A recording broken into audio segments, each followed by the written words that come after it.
কিছুদিন আগে পাপা আর পুতুলের সঙ্গে গেলাম একটি জায়গায়, যেটি হচ্ছে আমাদের ছাদের থেকে অনেক উঁচু একটা হনুমানজি দেখা যায়।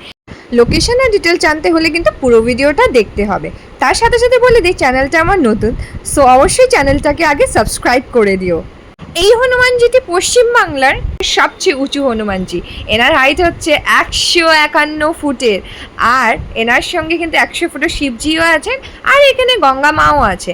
আর এই রাম মন্দিরটাতে এত সুন্দর করে রামায়ণের চালচিত্র করা আছে, তার সঙ্গে মহাভারতেরও কিছু কিছু চালচিত্র করা আছে। যেমন রথ টানছেন শ্রীকৃষ্ণ হনুমানের, আর মূল মন্দিরে আছেন রাম, সীতা এবং লক্ষ্মণ, শ্রীকৃষ্ণ, রাধা আর বিষ্ণু নারায়ণ, তার সঙ্গে পঞ্চমুখী হনুমানজি আর অনেক ঠাকুর তোমরা দেখতে পাবে। আর এখানে খুব বড় জগন্নাথ ঠাকুর আছে, আর পুতুলের তো জগন্নাথ ঠাকুর খুবই পছন্দের।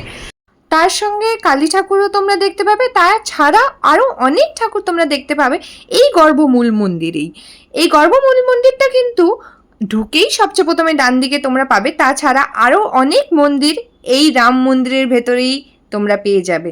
তাহলে এতক্ষণ ধরে আমি যেই মন্দিরের কথা বলছিলাম সেটি হচ্ছে রাম মন্দির। তোমরা চাইলে এই গর্ভ মন্দিরে যজ্ঞও করাতে পারো ভেতরে। তার পাশে আছে মন্দিরে মাতা জিন, আর এই মাতা জিনের মন্দিরে একটি রাক্ষস আছে, আর এই রাক্ষসের ভেতর দিয়ে তোমরা শিব মন্দিরে চলে যেতে পারো। তার পাশে আরও একটি মন্দির আছে যেখানে পঞ্চমুখী হনুমানজি আছেন, আরও শিব ঠাকুরও আছেন।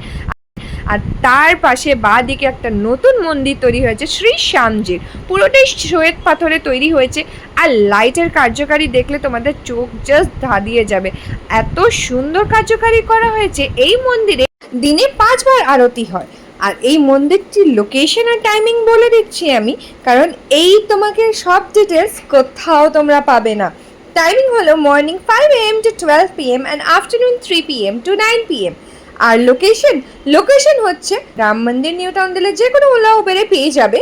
আর এটা যদি তোমরা বাসে বা অটোতে আসো তাহলে সাচি সিগন্যাল মোড়ে নামলেই তোমরা 10 মিনিটস অটোতেই পৌঁছে যাবে একদম মন্দিরের গেটের সামনে।